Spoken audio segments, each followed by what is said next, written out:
All right, let's see what I can jam into 3 minutes today. I'm going to talk about the housing market here in Canada, and I'm going to uncomplicate it. I'm going to talk about Stellantis and the reality behind Stellantis and what that means for the EV mandate. And you remember how I said Russia is the only country that's going to avoid tariffs?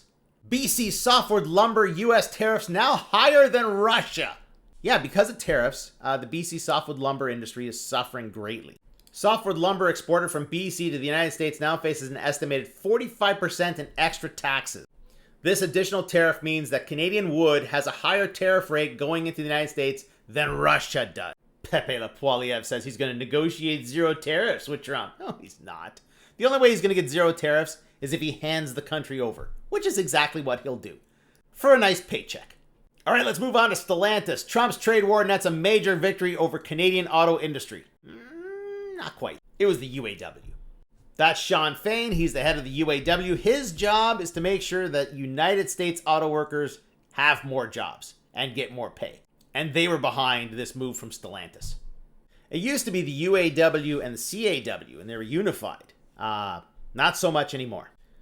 This guy is going to go after moving General Motors and Ford back to the US. Carney faces pressure from all sides on EV mandate as sales plummet. Yeah, he should absolutely get rid of the EV mandate and the tariff on Chinese cars, because those two things go hand in hand. Look, if the consumer has a choice of a better built, less expensive car, they're going to choose that. You don't need an EV mandate. And Canada's had a good ride on this ever since the Auto Pact.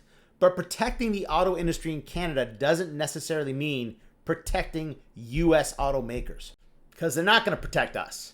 All right, let me wrap it up with this. Peak of real estate madness is behind us, but there are tumultuous, complicated times ahead. No, there isn't. Let me show you this again. This is inflation-adjusted property prices in Canada. That's where we are right now. That's where we were in 2017. Inflation-adjusted. This is where we are now. That's the market price difference. That was the difference in 2017. It's not complicated. You aren't getting paid enough.